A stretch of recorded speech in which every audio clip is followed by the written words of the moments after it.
Hello, everyone. This is Joe Whitcomb with Reboot Your Relationship with another episode, and we're dedicating this one to Talk Confidential with my very, very good friend Shanti Nevin of many, many years, and David Laffey, that are co-creators and co-producers of Talk Confidential, and you can find them on Facebook.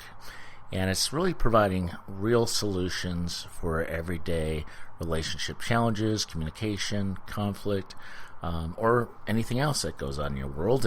But today we're going to be focusing specifically on relationships and PTSD trauma.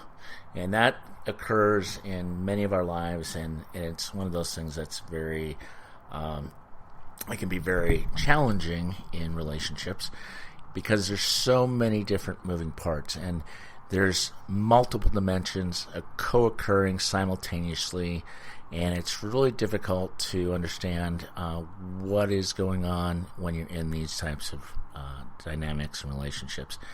I am a trauma-informed relationship psychotherapist, also a U.S. military veteran, 12 years, with my own PTSD, my own trauma, and you can go back to my other podcast where I talk a lot about that in relationships and how we can get into these relationship dynamics and trauma loops, trauma bonds, all these things that can create an impact. And especially when if you're in a relationship and you have shared trauma, how to work through that trauma bond that you can both get caught up in.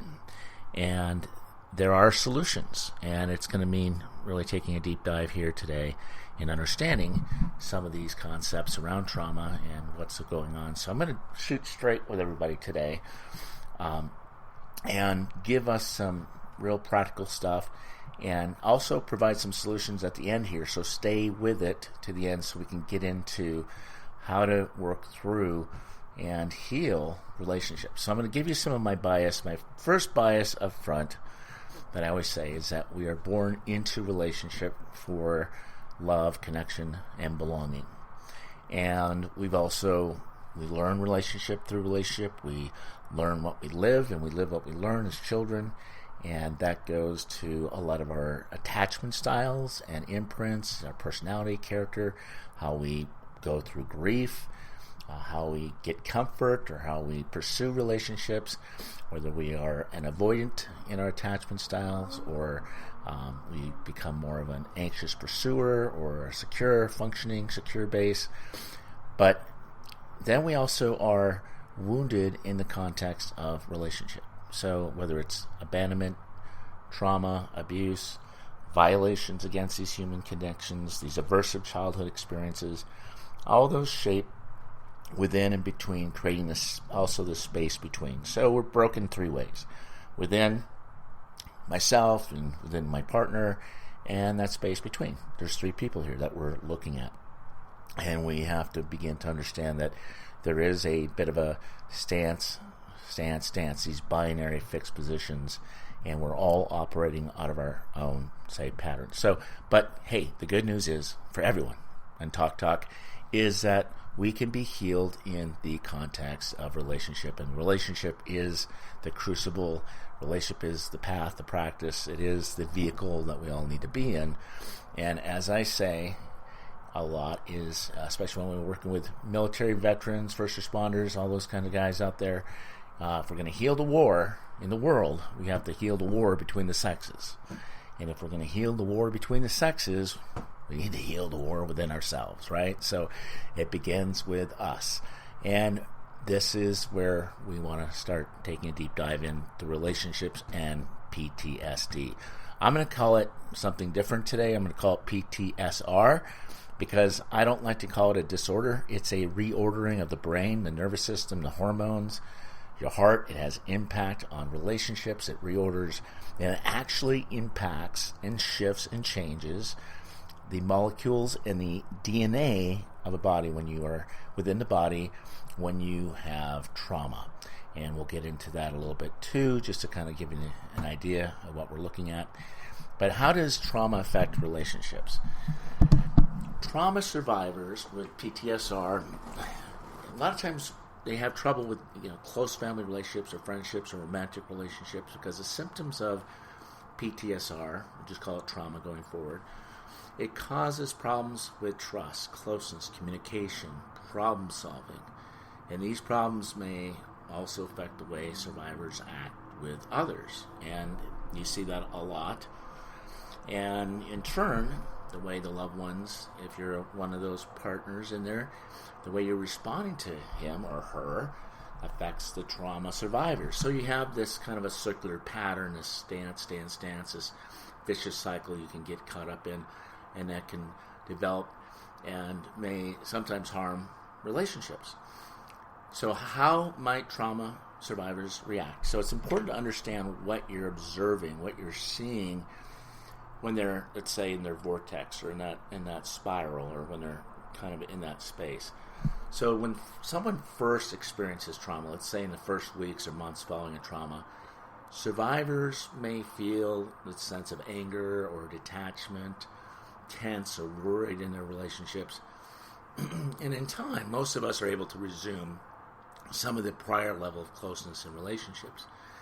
Yet there's 5% to 10% for survivors who develop PTSR or trauma. And this is going to have a lasting impact on relationships and these problems that we have. So we're going to get into talking about some of that. But survivors with trauma, what they begin to feel, they feel distance from others and they feel numb. And so part of that is the shame part of that, where shame corrodes our belief that we can change. And we begin to, shame is one of those emotions where we do a lot of hiding from love, hiding from connection, hiding from the very thing. It becomes this need-fear dilemma. I need love, connection, belonging, but it also creates some fear. And becomes this kind of a impasse in the relationships. And this is all happening internally, and it's all happening, and what we say with trauma is that the body keeps score. There's a great book called Body Keeps Score, because what we're looking at here is really the somatic experiencing of trauma, rather than just, because you can't really outthink trauma. It just becomes a thing that is occurring in your body, in your emotions. So if any of you have trauma, you may know what I'm talking about. When you get triggered, you feel that sensation, the sensation in your body. For me, it's this big red hot lava, like a dragon, with just shooting down my arms, the back of my head, and all that stuff starts to come up, and then it takes control precedence, right? So the control precedence we're going to talk about later, along with a double bind and emotional contagion. Okay? So, actually, let's start with that. You'll have to forgive me, coming out of a cold. So the thing here that we look at with trauma, imagine you're observing someone that's drowning. Now, we don't have the benefit of this, of seeing the water around them, but you see a drowning person. It doesn't matter if you're drowning at 1 feet, 7 feet, or 21 feet, you're drowning, and you're going down, and you're a partner, and you want to save them, rescue them, right? Because you're compassionate, you're loving, you want to see you don't want to see them drowning. However, now we get into a bit of what we call a double bind. And let me give you a story to illustrate this double bind. So let's say that this, and the double bind, it also has a kind of this unique solution to it. So let's say a teacher's talking to his students, right? And he says, if you say this stick is real, I will beat you. If you say the stick is not real, I will beat you. If you say nothing, like it doesn't exist, I'll beat you. So in this type of double bind, in some of these traumatic experiences, and where this takes control precedence, because the drowning person, everybody's focused on the drowning person, trying to save and rescue the drowning person. So there seems like there's no way out. It feels like there's no gas in the car, and you're telling me to drive the car with no wheels, no engine, nothing. So it becomes this kind of fixed way of being. So the teacher's saying this thing, and then so one student gets up and finds a unique solution by changing the level of communication. He walks up to the teacher, he grabs a stick, and he broke it. And sometimes that's what we need to do, because we also become part of the trauma story. And as we'll get into some of this narrative, but I want to set this up so everyone's understanding that there's a affect or emotional contagion going on. So let me ask you this. Have you ever been in a bad mood? And all of a sudden, it seems like everyone around you is in a bad mood too, or someone else is in a bad mood and you're pissed, or you're angry. And you feel that your emotions and mood get caught by other people, or that you're picking up on other people's emotions. Because all these mirror neurons are going on. And we talk about emotional contagion is that the one responsible for how moods and emotions can affect others. And that, again, takes control precedence. So let's say you're walking down into a forest, okay? And you're in the forest and you see a bear. Now your brain, your limbic system, your prefrontal cortex goes into this fight, flight, freeze. You either fight the bear, you run away from the bear, or you play dead. And then your nervous system goes into that, it gets hijacked here, and you're doing all this stuff, right? Now that's adaptive. That's adaptive when you're in the woods and the forest and there's a bear, right? But what do we do when that bear comes home and that bear is living in the house with you? And there is no escape. There is no fleeing. There is no fleeing. There is no fighting. There's nothing you can do, right? So we have to understand that all this is going on in your brain, your nervous system. The body keeps score.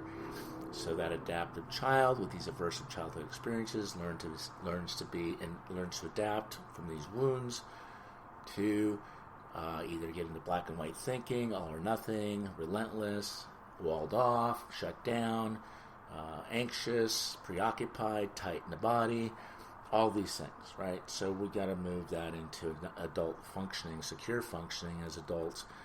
But you can go back to my other podcast where I talk about this as well. But this is where we're going to land today and explore the impact of this and to answer some of the questions with Talk Confidential on how this trauma continues to reenact itself, and because of all these unconscious attachment wounds, unconscious attachment loops and patterns that ensue in your relationships.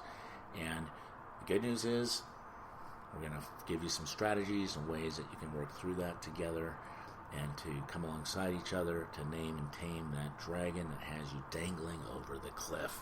Danger, danger, danger. So here we go. We're going to talk about some of this stuff today. So that gives you a little bit of an idea. But to get into the new, the adult functioning and secure base that we're looking at is to create that sense of security, safety in a relationship. And what does that look like, right? And so we're also going to be looking at how do we become more nuanced, and that means being more flexible in relationships, instead of that black and white, all or nothing, all good, all bad type of thing. So when the bear or the tiger's in the room, you can fight it. When you're with your partner, you're soft, you're comforting, you're loving, you're tuning in, you're tuning. And when you're with the baby, of course, you're cuddling and you're caretaking that baby. So that we're nuanced and we're able to notice what's occurring so that we're not always reacting, responding out of some of these. We'll get into some of the symptoms of trauma in a minute, but that's an important part of what we're going to be talking about. So and then also just becoming more relaxed in our body, being able to name and tame that dragon, and be able to self-soothe, self-regulate in those moments. So we're doing our self-care, so we don't get into this constant co-regulation. I call it's kind of a co-regulation of both of your nervous systems going off the deep end, and now you're both drowning, all right? So let's take a look at some of this stuff, because what you're probably observing and seeing with survivors with PTSD is, again, this sense of this isolation or alienation, feeling distance from others, and they feel numb, and they tend to find less interest in social or sexual activities, and because survivors are feeling irritable or on guard or jumpy, worried or nervous, and may not be able to relax, to be intimate. It's kind of like, think because the cortisol, the adrenaline, all this stuff's going on internally in the body, and it's like the gas and the brake is going on at the same time, so you're wondering why your partner's not in the mood and they're hot and sweaty. Well, the adrenal fatigue kicks in, and that adrenal fatigue now is, and they're not sleeping, they're not getting rest, and so other symptoms come up with anxiety and depression. But what you'll start seeing here is there's increased need to protect their loved ones, and they may come across as tense or demanding.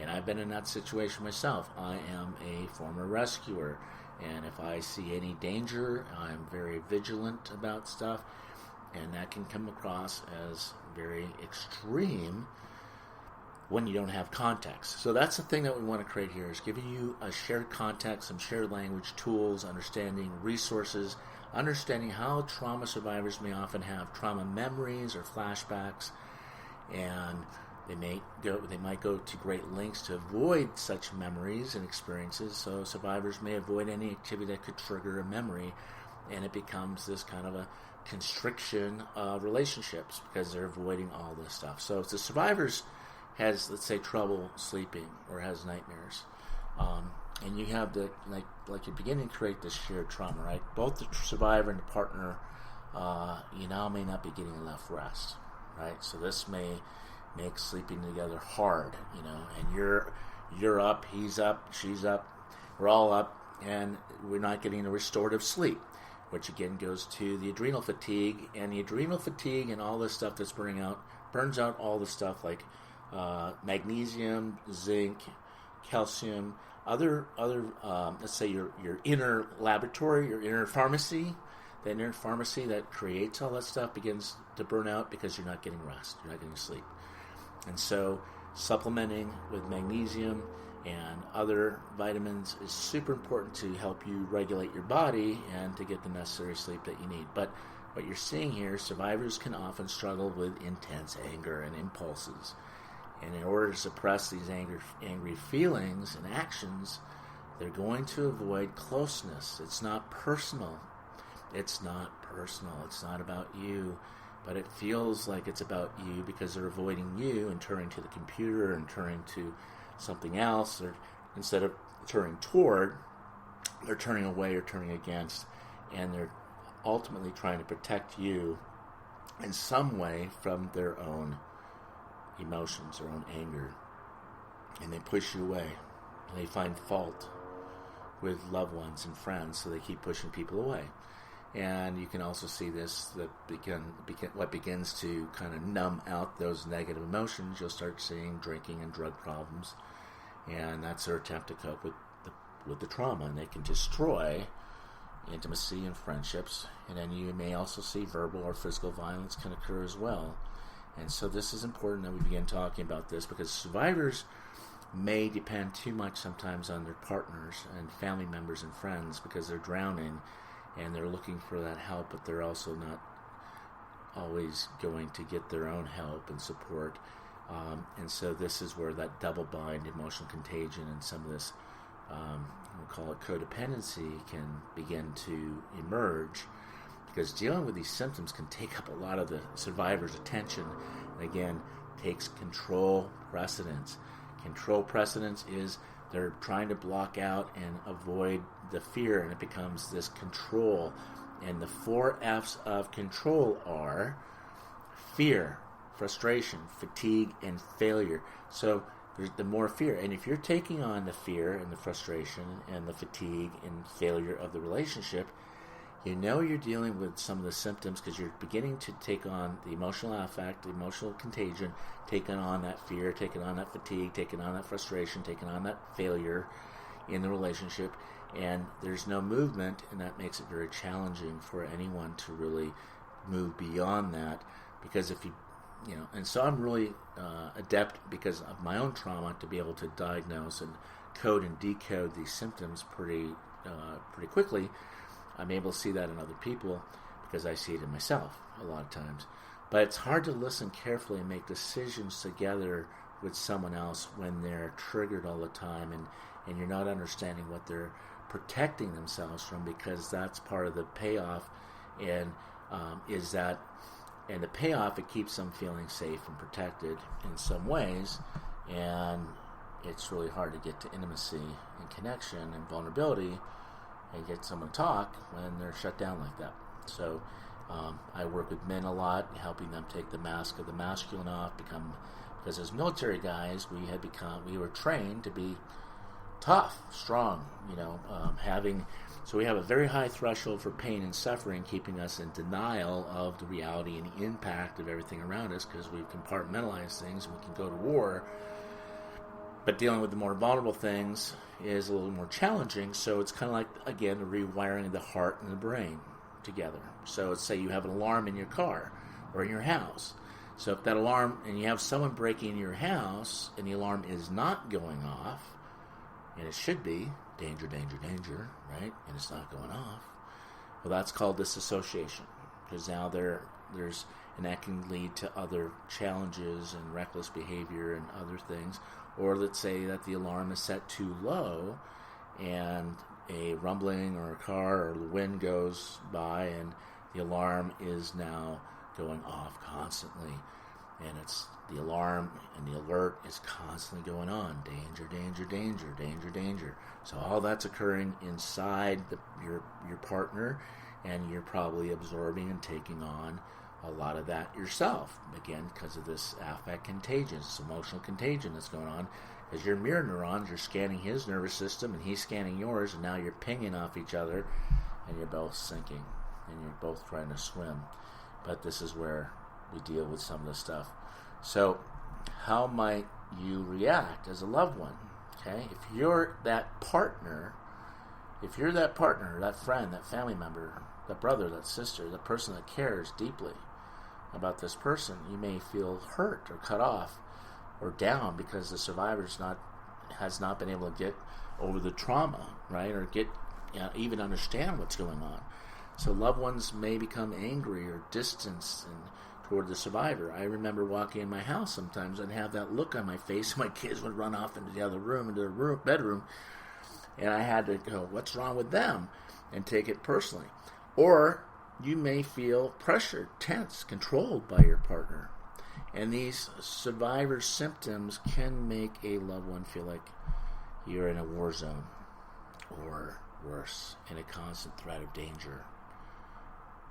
So living with someone who has trauma, PTSD, can sometimes lead you as a partner to have some of the same feelings, or even take on the trauma symptoms themselves. And when I work with military people, veterans, the Marines, first responders that have gone through trauma, it feels like you're actually going through the trauma yourself. And it becomes very, very painful and confusing.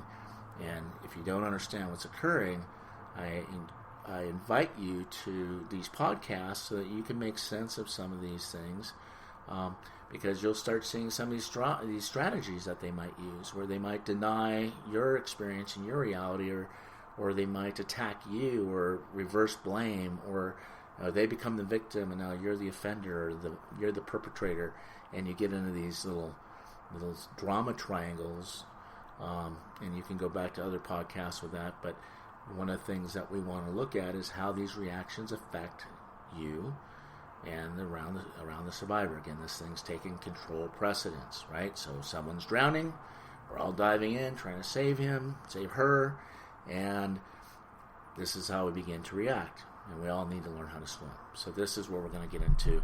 So let's talk about trauma types and relationships.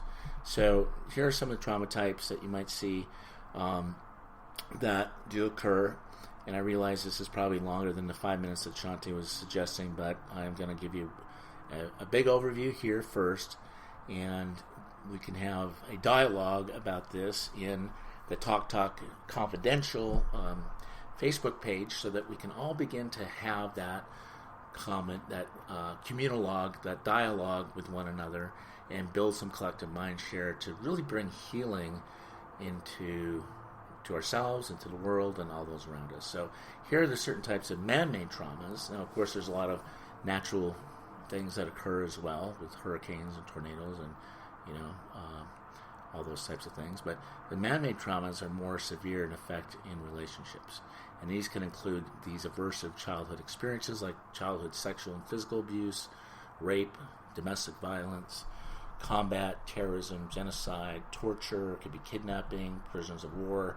So it could be anything that impacts us, and because we're all being impacted, we can all be impacted by trauma in different ways. And survivors of man-made traumas often feel a lasting sense of terror and horror, endangerment, or like betrayal. And there can even be like moral injury if you're part of that. So there's some of that can go on, but these feelings affect how we relate to others. Okay, it may feel like you're letting down your guard if you let anyone get close, and if someone else you let get close and you trust them, and then you have a bad day, and now it's like something happens. You have a story. You're interpreting that, translating that, adding, subtracting, meaning, and looking for evidence for more and more of that potential of being betrayed or hurt or harmed or pain and suffering. And I make a distinction here about hurt and harm, pain and suffering. Hurt is, you break your leg, pain, it hurts. It hurts a lot. There's hurt and pain. Hurt and pain. So when you break your leg, what do? You go to the hospital, you get your leg wrapped up, and it hurts. There's some pain for a while, but over time, you're back to normal. You don't feel the hurt and pain anymore. Where hurt turns to harm, pain turns to suffering now, is you don't go to the hospital, you don't get relief, you keep, the leg stays broken, it gets calcified and fixed in a certain way, and now it's kind of fixed. And now every time you hit a step or try to walk, you walk with a gimp, and it hurts, you're in pain, you're in suffering. And so that's basically what begins to occur as you are dealing with this the trauma that is being unmet and unhealed and not really addressed. So this becomes more pain and suffering, hurt and harm. So let's talk about how we move through that together as a community, as a tribe, so that we are able to really face some of this stuff together. Because as you all know, from 9/11, we all went through a global terror here in the United States where we all were impacted by 9/11. And if you remember how you felt after that, that's trauma. And you're wondering what's next. Okay? So these feelings begin to occur. So let's say, and let me just say this, it's not to say that a survivor never feels a strong bond of love or friendship. In fact, sometimes it's the opposite. There's such a deep need for connection, love, and that bond, belonging, and there's this fear of being abandoned, but they will abandon others, or as they abandon themselves from the process of, creating this connection. But a close relationship can also feel scary to them or dangerous to a trauma survivor. And this also goes back to some of our own, if you go back to my attachment styles, whether you're an island or a wave or an anchor, which are different attachment styles, that also can impact how you're coping with your the trauma that's been imprinted on you, these violations of human connection. So we're going to look at that as well. But people with PTSD can create and maintain good relationships, and here's how they can begin to do that. And this is something that's really challenging for a lot of us who have PTSD. However, building a personal support network to help cope with PTSD while working on your family and friend relationships. So that support is super important. When I was going through this myself back 20 years ago, one of my friends said, "Joe, you're like Rambo, man. You're just like sewing up your own arm. I don't need no hospital," right?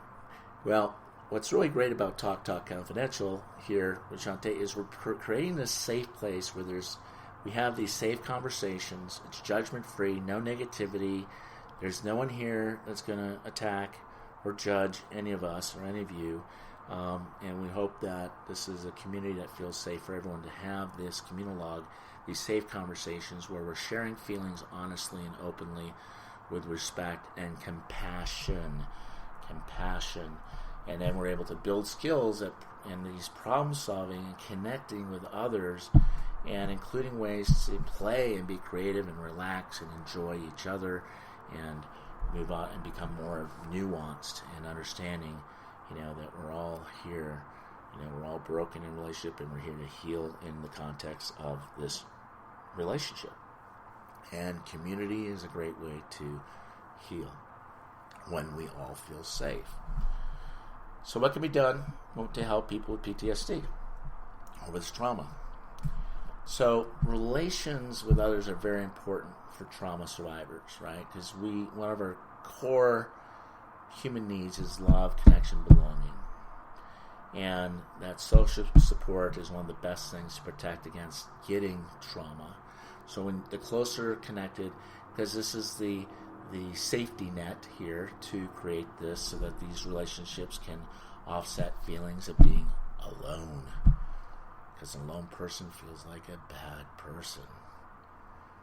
What resists persists.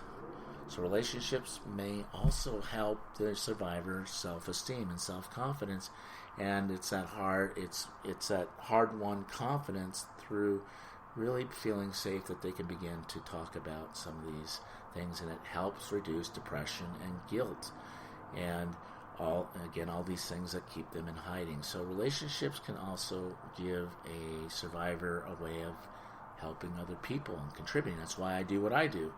It keeps me contributing and creating a sense of a safety net so that people are not alone. But helping others helps us reduce our feelings of failure or feeling cut off from others. And these relationships are really a source of support in coping with stress.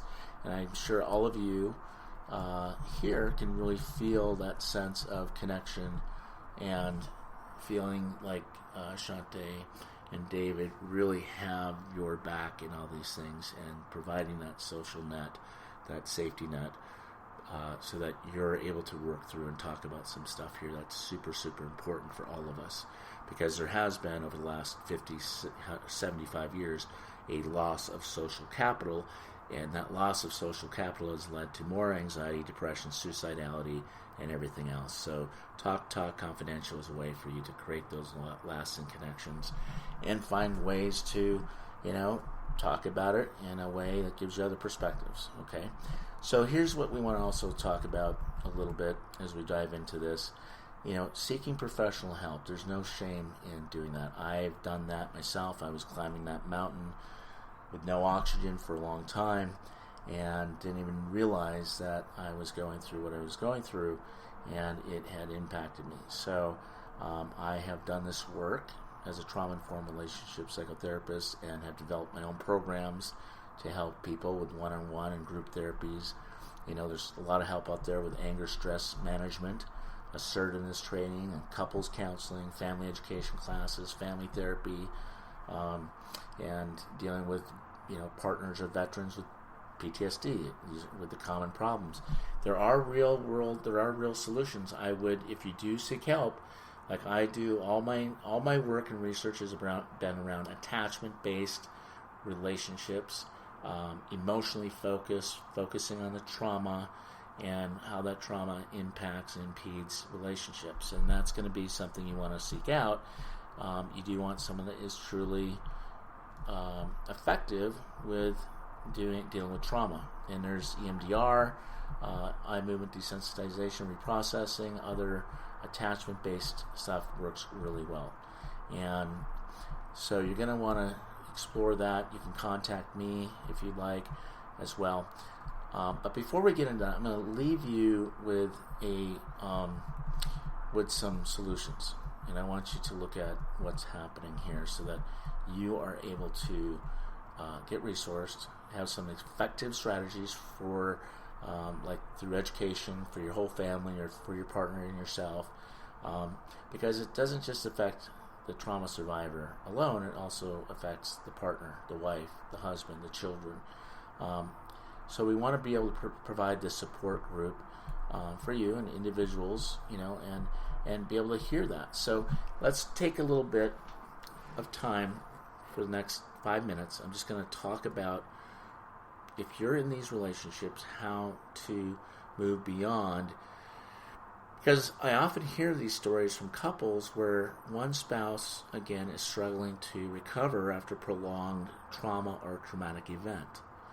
And their partner, as your partner, you need advice or how to help them out, right? So sometimes, though, both of you are dealing with this trauma and you don't know how best to support each other.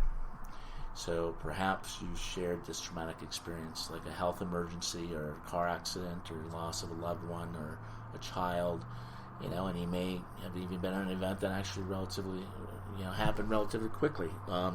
During the Las Vegas shooting, I had seen a lot of couples that were, had seen people that were shot next to them and lost family, friends, and that was a shared trauma, and that was something that they had to process together. So in my office, that's something that we worked with, and this is something that we do quite a bit of work on. So whatever the case, you're both people are feeling left reeling. And the thing is about trauma is no two people respond the same way to a traumatic experience, which can actually lead to more confusion and wondering why the other person is not getting over it, and you have, or maybe you just shut it down. But navigating this recovery from trauma is challenging, and it looks different for you, it looks different for me, it looks different for every single person, because trauma manifests differently inside each person, and recovery is equally going to be unique to them. And because of this, it can be especially tricky to know what to do when you're both hurting, right? And then you get the hurt for hurt, pain for pain, this pain cycle, this hurt cycle, this fear dance that you get into, and you're like, how did we get here? But this is where we might serve as comfort to you, because you might not be able to, and it's hard, let me just say this, it's hard to see the picture when you're in the frame, and it's hard to know what your spouse needs to receive from you or your partner needs from you. And because what we're going to do, if you both have to process the trauma internally, but your spouse wants to talk it through, you're going to have a collision here. One wants to process it internally, kind of isolate, and you want to talk it out. That's going to create conflict, right? So, or maybe, what if you're craving your spouse's comfort or your partner's comfort, but they're feeling so depleted that they can't even offer you such a support. So yeah, that's support, right? So that's important to know as well. But it's always helpful to know one another at the deepest level, because the $96 million question I always say again and again and again is, are you there for me? Can I count on you? Do you have my back? Do I matter? Right? Do I have a sense of, are you accessible? Are you engaging emotionally? Are you responsive? And that's the responding to each other's care.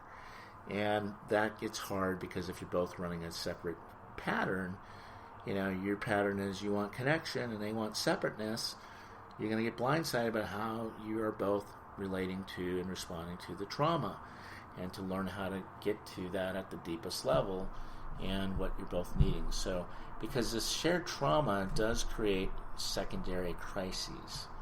This shared trauma can create other crises as well after, let's say, the initial event has passed. Especially if you're going through and during the recovery, you may have other types of things that come up with the trauma, like anxiety, depression, mood swings, adjustment disorders, or other issues that sometimes arise during this recovery process. And that may be a barrier block to your ability to truly bounce back like you might like to or wish to. And that can seem a little frustrating. So there's other issues that can alter your ability to communicate well with each other in the aftermath, especially if you're getting triggered, and then one of you gets triggered, then obviously the other person gets triggered. Now you're in this trigger, this trauma bond, this trauma loop, looping around this controlled precedence of the trauma, right? Because you're both trying to get to the healing in a different way. So trauma makes some individuals more empathic and able to walk in another person's shoes, and that is incredibly helpful during the healing process, where other people draw into themselves.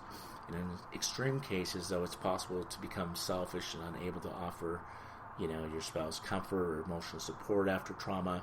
I see that all the time too, because you can't be there for one another in a healthy, nurturing, caretaking in a way, you risk adding to the emotional load and prolonging, again, the pain and suffering, hurt, more harm. So when you can't be there for one another, or when one person's feeling more isolated because your spouse can't be there for them, it's really important for us to be objective and have that support when you're hurting. And that help can come from, a trauma-informed relationship therapist.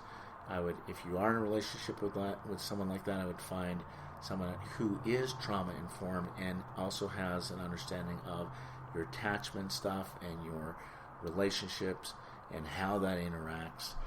And so let me give you some final suggestions here for helping each other heal through this together, so we're not in the blame, the blame cycle, or John Gottman calls it complain, defend, go to contempt, and stonewall. That's going to make it even harder for us to work through that.